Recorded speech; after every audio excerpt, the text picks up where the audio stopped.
Hello students, today we will discuss dot product and cross product of vectors. देखिए dot product क्या होता है and cross product क्या होता है। डॉट प्रोडक्ट को सिंपली इसको इस तरह डॉट से रिप्रेजेंट करते हैं and vector A dot vector B will be equal to A B cos theta. ये वेक्टर ए है, वेक्टर बी है, इसके बीच का एंगल थीटा है। ठीक है, देखिए मैं कई बार जो ये ऊपर एरो का सिंबल होता है सिंपली एक लाइन खींच देती हूँ, वो वेक्टर को ही रिप्रेजेंट करता है। ठीक है, इन शॉर्ट उसको उस तरह से लिखा जाता है। ना वेक्टर ए वेक्टर बी है, इनके बीच का एंगल है theta and vector A dot vector B का फॉर्मूला होता है A B cos theta. And cross product में आपका वेक्टर ए क्रॉस, इसको किस तरह से रिप्रेजेंट करते हैं cross, vector A cross vector B का फॉर्मूला होता है A B sine theta. Okay, vector A dot vector B is equal to A B cos theta and vector A cross vector B equal to होता है A B sine theta. ये दोनों formula होता है, ये दोनों में आपको अच्छे से ध्यान रखना है किस में साइन थीटा है किस में कॉस थीटा। अब इनके साथ डील कैसे करेंगे, हम ये कंसिडर कर रहे हैं कि हमारे पास दो वेक्टर हैं, vector A and vector B. जैसे कि हमने प्लस में कंसिडर किया था, vector A is equal to A X I cap plus A Y J cap plus A Z K cap and B X is equal to B X I cap plus B Y J cap plus B Z K cap. Similarly हमने यहाँ पे दो vectors consider कर दिए हैं। अब इनका हमें डॉट प्रोडक्ट निकालना है। तो डॉट प्रोडक्ट के लिए vector A dot B will be equal to vector A की वैल्यू लिख दिया प्लस डॉट वेक्टर बी की वैल्यू पुट कर दिया है। ठीक है, आपको मल्टीप्लिकेशन करना तो आता है, ये तो बेसिक आप लोग मेरे ख्याल से 5th 6th क्लास से पढ़ते आ रहे हैं। इक्वेशन को सॉल्व करना भी आता है, लेकिन अब जब आप यहाँ डील करेंगे तो आपको फोकस करना है इन पॉइंट्स पर। ये कुछ रूल्स होते हैं, जो वेक्टर का डॉट प्रोडक्ट होता है क्रॉस प्रोडक्ट होता है, तो इनके लिए कुछ रूल्स होते हैं जो यहाँ पे सिंपली नंबर्स का अगर मल्टीप्लिकेशन हो इक्वेशन हो तो आप लोग तो बहुत इजीली सॉल्व कर लोगे। ठीक है, लेकिन यहाँ पर क्या आई cap J cap and K cap है, तो इनके लिए भी तो रूल पता होने चाहिए ना कि इनका डॉट प्रोडक्ट या इनका क्रॉस जब करते हैं तब इनकी वैल्यू क्या होती है। तो फॉर्मूला देखिए क्या होता है, I cap dot I cap will be equal to J cap dot J cap and equal to K cap dot K cap will be equal to 1। I cap J cap K cap and K cap इनका dot product आपस में होता है, value क्या होती है 1 होती है। एंड जब आपके डिफरेंट होते हैं I cap dot J cap will be equal to 0 या फिर J cap dot K cap या फिर K cap dot I cap, इनकी वैल्यू क्या होती है 0 होती है। क्या होती है 0 होती है। तो आपका देखिए यहाँ पे शॉर्टकट डायरेक्ट लिखा गया है, आप चाहें तो खुद से निकालिए। कैसे निकालेंगे देखिए, पहले जो ये फर्स्ट टर्म है ए एक्स आई कैप, किस तरह से आप मल्टीप्लिकेशन करते हैं इसमें, पहले इसको इससे मल्टीप्लाई करेंगे। ठीक है, देन इसी को इससे मल्टीप्लाई करेंगे, देन इसी को फर्स्ट टर्म को ही थर्ड टर्म से भी मल्टीप्लाई करेंगे। इसी तरीके से करते हैं कि नहीं करते हैं। तो जब आप मल्टीप्लाई करेंगे तो आपका देखिए ये टर्म जब ये इससे मल्टीप्लाई होगा तो ए X I cap dot B X I cap होगा, तो ए एक्स बी एक्स आ गया। दूसरा क्या रहेगा आई कैप डॉट आई कैप की वैल्यू क्या हो जाएगी 1, तो यहाँ पे क्या बचेगा सिर्फ ए एक्स बी एक्स। ठीक है, समझ में आया। अब सेकेंड टर्म से जब मल्टीप्लाई करेंगे तो क्या हो जाएगा ए X I cap B Y J cap. तो देखिए आई कैप डॉट जे कैप की वैल्यू क्या होगी 0 होगी, तो ये वाला टर्म क्या हो जाएगा 0 हो जाएगा। नेक्स्ट आएगा आपका आई कैप और के कैप। जब आई कैप के कैप वाले टर्म का डॉट प्रोडक्ट करेंगे तो वैल्यू क्या हो जाएगी आई कैप डॉट के कैप 0 हो जाएगा। ठीक है, जब सेम रहेंगे तभी आपकी वैल्यू 1 होगी एंड रेस्ट केसेस में क्या होगा 0 होगा। अब आइए जे कैप, अब जे कैप को मल्टीप्लाई किया जाएगा, पहले इसको आई कैप वाले टर्म से, देन फिर जे कैप वाले टर्म से, देन इसको के कैप वाले टर्म से, सेम इस तरह से मल्टीप्लाई किया जाएगा। तो J cap dot I cap ये टर्म 0 हो जाएगा, J cap dot J cap वाले टर्म आएगा, यहाँ पे क्या कौन सा टर्म आएगा J cap dot J cap, तो क्या हो जाएगा ए वाई बी वाई, यही टर्म आएगा and J cap dot J cap will be equal to 1। Same K cap वाले टर्म को तीनों टर्म से मल्टीप्लाई किया जाएगा। ठीक है, के कैप डॉट आई कैप 0 हो जाएगा, K cap dot J cap 0 हो जाएगा, K cap dot K cap वाला टर्म यहाँ पर आएगा, K cap dot K cap will be equal to 1 and इनके मैग्नीट्यूड क्या है आपके ए जेड बी जेड, ये आपस में क्या हो जाएंगे मल्टीप्लाई हो जाएंगे। तो मेनली आपका जो मल्टीप्लिकेशन होगा, जो आपका डॉट प्रोडक्ट निकलेगा, तो सिर्फ आई cap J cap and K cap वाले जो मैग्नीट्यूड हैं वो आपस में मल्टीप्लाई होके प्लस हो जाएंगे और आपका आंसर आ जाएगा। तो अब इसका हम न्यूमेरिकल सॉल्व करके देखते हैं। देखिए ए कंसिडर किया, vector A is equal to I cap minus 3 k cap. अब ये नहीं कि आई कैप जे कैप है तो और मतलब हर टर्म में जे कैप या के कैप होना ही चाहिए, नहीं, कुछ भी दे रखा। हो सकता है कि उसका वाई के अलॉन्ग जो वेक्टर है वो उसका मैग्नीट्यूड 0 है, ठीक है। तो इस तरीके से जरूरी नहीं कि जे कैप हो ही बीच में, इस तरीके से आपका एक वेक्टर ए है, वेक्टर बी है, ठीक है। तो vector A and vector B आपका मल्टीप्लिकेशन का जो सिंपल रूल होता है ब्रैकेट्स को ओपन करके मल्टीप्लाई करने का, सेम वही रूल फॉलो होगा। बस आपको इसके साथ में ये चीज़ ध्यान रखना है, कौन सा टर्म हमारा किसकी वैल्यू का लिखी जाएगी यानी किसकी वैल्यू 0 हो जाएगी, वो इस बेसिस पे आएगा, ठीक है। तो ये देखिए vector A is equal to this and vector B is equal to this. Vector A dot vector B निकालेंगे तो वेक्टर ए की वैल्यू पुट कर दिया, डॉट वेक्टर बी की वैल्यू पुट कर दिया, ठीक है। अब इनको देखिए जब इनका डॉट प्रोडक्ट निकालेंगे मल्टीप्लाई करेंगे तो कौन से सिर्फ आई cap J cap and K cap वाले ही टर्म आएंगे। आई कैप इसका मैग्नीट्यूड क्या है 1, इसका मैग्नीट्यूड क्या है 1, 1 1 जो 1 आ गया, प्लस जे कैप वाला देखिए अब यहाँ पर जे कैप है ही, जे कैप का वैल्यू क्या 0, तो ये टर्म क्या हो जाएगा 0, जे कैप तो है ही नहीं। अगर इस टर्म को पहले आई कैप से मल्टीप्लाई करेंगे वो भी 0 होगा, के कैप से मल्टीप्लाई करेंगे वो भी 0 होगा, जे कैप वाला टर्म तो है ही नहीं। अब के कैप पर आइए, के कैप का मैग्नीट्यूड यहाँ पे क्या है -3, यहाँ पे क्या है 1, तो -3 × 1 हो जाएगा, तो आंसर क्या आएगा -3। अब आप इसको कर दीजिए तो आ जाएगा 1 - 3, 1 - 3 आ जाएगा -2। Vector A dot vector B की वैल्यू कितनी आ गई आपकी -2। तो इस तरीके से आप जो भी वेक्टर ए और वेक्टर बी दिया गया है इस तरीके से आप उनका डॉट प्रोडक्ट निकालेंगे। एडिशन बता दिया गया है, सब्ट्रैक्शन भी बता दिया गया है किस तरीके से डील करना है। एडिशन सब्ट्रैक्शन में जो आपके आई कैप जे कैप है, आई कैप को आई कैप के साथ ऐड करेंगे, जे कैप को जे कैप के साथ एंड के कैप को के कैप के साथ प्लस माइनस करेंगे। जिस तरीके का आपका मैथमेटिक्स का सिंपल होमोजीनियस वाला रूल होता है। इसमें क्या होगा डॉट प्रोडक्ट में, तो डॉट प्रोडक्ट में आपको ध्यान रखिए जो I cap dot I cap, J cap dot J cap and K cap dot K cap वाले जो मैग्नीट्यूड हैं बस वही आपस में मल्टीप्लाई होकर आंसर आएगा। अब आप ये देखिए vector A dot vector B की वैल्यू आ गई -2। ये क्या है -2 क्या है, वेक्टर क्वांटिटी है या फिर स्केलर क्वांटिटी है, स्केलर है ना -2, ये सिर्फ मैग्नीट्यूड है, इसमें डायरेक्शन तो है ही नहीं। मीन्स वेक्टर्स का डॉट प्रोडक्ट वैल्यू कैसी है, स्केलर है, इसीलिए इसको कहते हैं स्केलर प्रोडक्ट। क्या बोलते हैं, डॉट प्रोडक्ट को स्केलर प्रोडक्ट भी कहते हैं। क्यों कहते हैं, क्योंकि दो वेक्टर्स का जो डॉट प्रोडक्ट का आंसर आता है that will be a scalar quantity, वो आपका क्या होता है कि स्केलर क्वांटिटी होगा। Dot product of two vectors is a scalar quantity, that is why dot product is also known as scalar product. इसका आंसर क्या आया, डॉट प्रोडक्ट निकाला तो आंसर है कि स्केलर वैल्यू आई कि नहीं आई, स्केलर क्वांटिटी आया है, इसलिए इसको स्केलर प्रोडक्ट भी कहते हैं क्योंकि इसमें आपका जो आंसर आएगा वो एक स्केलर वैल्यू होगा, स्केलर क्वांटिटी होगा। Now cross product, cross product is also known as vector product. इसको आपको इस तरह क्रॉस के सिंबल से रिप्रेजेंट करते हैं। And vector A cross vector B is equal to A B sine theta. क्या फॉर्मूला होता है, vector A cross vector B equal to A B sine theta. तो देखिए आपने इनका क्रॉस प्रोडक्ट निकालना है तो पहले आपने वेक्टर ए की वैल्यू पुट कर दिया, क्रॉस वेक्टर बी की वैल्यू पुट कर दिया। आज जब इनके साथ आप डील करेंगे तब आपको ये रूल ध्यान रखना है, I cap cross J cap will be equal to K cap,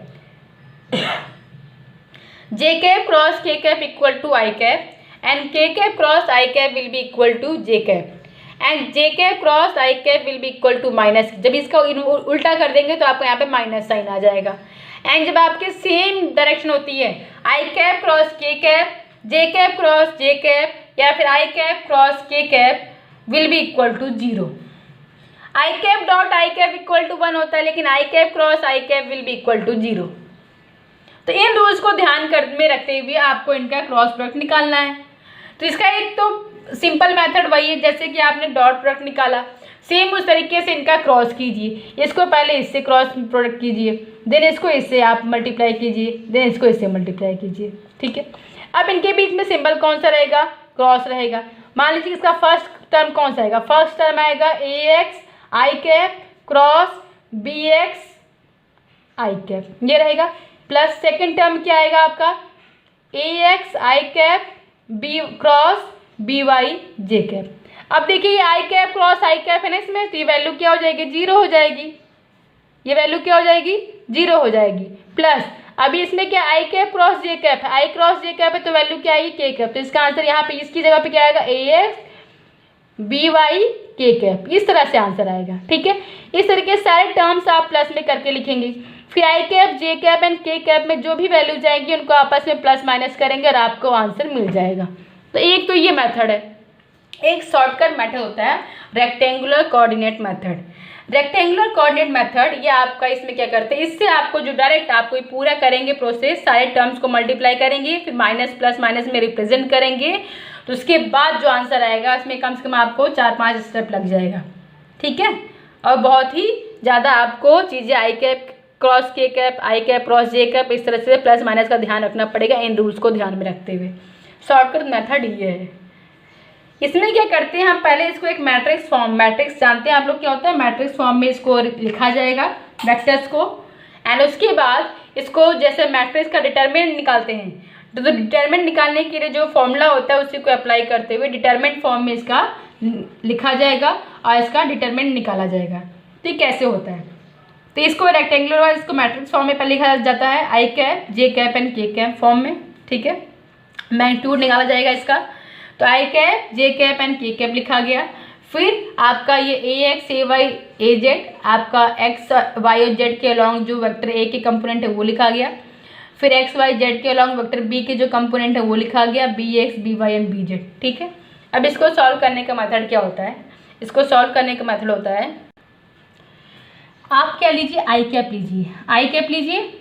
I cap लेने के बाद जब आप आई कैप की वैल्यू को पुट कर रहे हैं तो आप आई कैप वाली रो और कॉलम इन दोनों को आप भूल जाइए।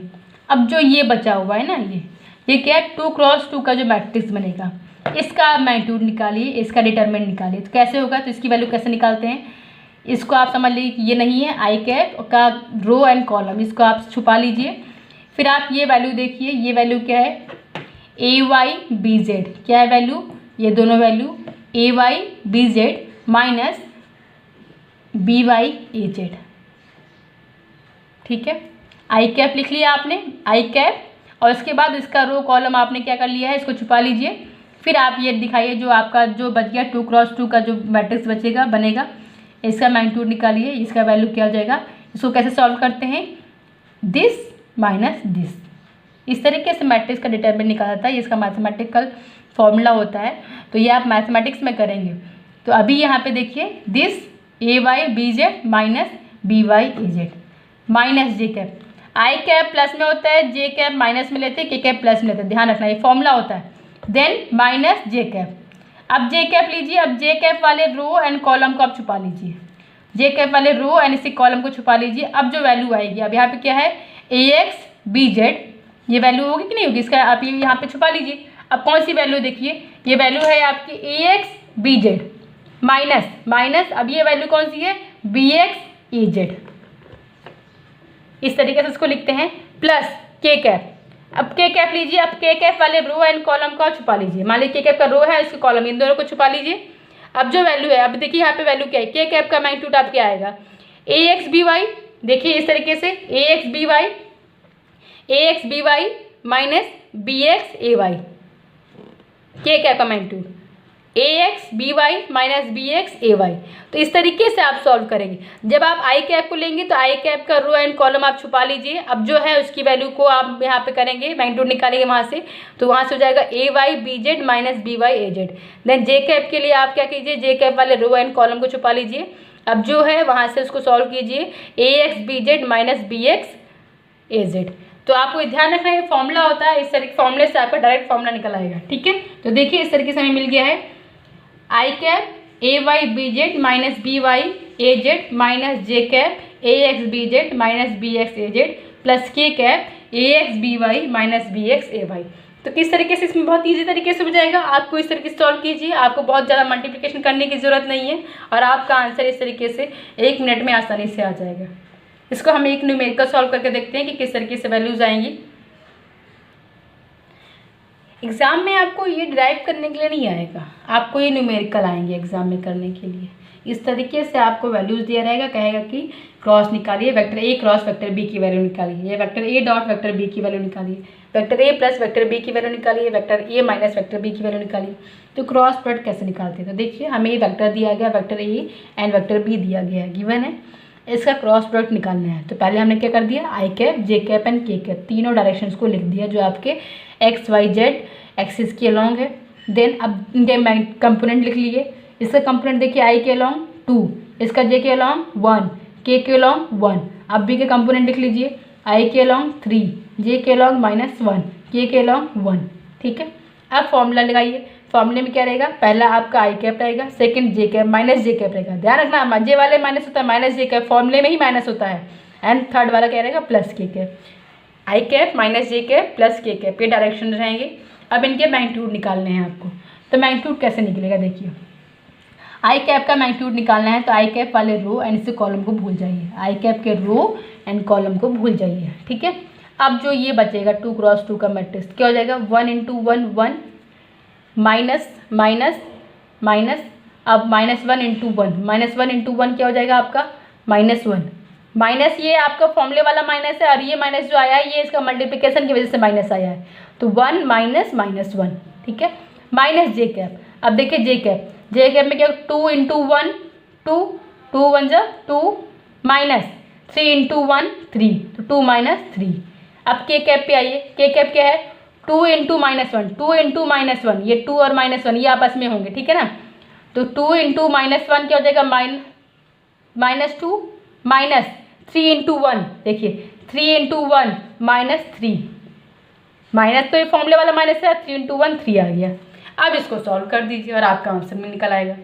तो यहाँ से देखिए 1 माइनस -1 क्या हो जाएगा, ये आपका प्लस हो जाएगा बाहर आके ब्रैकेट के, और ये हो जाएगा 2, 1 + 1 2, 2 वाई कैप। ये देखिए यहाँ पे क्या हो जाएगा, यहाँ माइनस जे कैप है और यहाँ पे आंसर क्या आएगा, माइनस आएगा, है ना। 2 - 3 क्या हो जाएगा, -1, आई -1 और ये बाहर भी माइनस, तो माइनस माइनस क्या हो जाएगा प्लस, तो plus J cap. K cap का मैग्नीट्यूड क्या हो जाएगा, -2 -3 -5 के कैप। तो आंसर आपका देखिए vector A cross vector B की वैल्यू क्या आया है, 2 I cap plus J cap -5 K cap. अब आप ये देखिए जो आपका ए क्रॉस बी का वैल्यू आया है ये किस फॉर्म में है, एक स्केलर क्वांटिटी है कि वेक्टर क्वांटिटी है। आंसर अगर I cap J cap and K cap की टर्म में है मतलब ये वेक्टर क्वांटिटी है, means cross product of 2 vectors will be a vector quantity. That is why this cross product is also known as vector product. Cross product को vector product क्यों कहते हैं, क्योंकि इसका जो आंसर आएगा, जो रिजल्टेंट आएगा वो एक वेक्टर क्वांटिटी ही होगा। डॉट प्रोडक्ट को स्केलर प्रोडक्ट कहते हैं क्योंकि डॉट प्रोडक्ट का 2 वेक्टर्स का डॉट प्रोडक्ट एक स्केलर क्वांटिटी होता है एंड 2 वेक्टर्स का क्रॉस प्रोडक्ट एक वेक्टर क्वांटिटी होता है। तो आंसर क्या आ गया, एक वेक्टर क्वांटिटी आ गया। तो ये हमारा प्रोडक्ट ऑफ वेक्टर्स हो गया है। After this, in next video, we will discuss projectile motion and that will be last topic of this unit 2 kinematics. Thank you.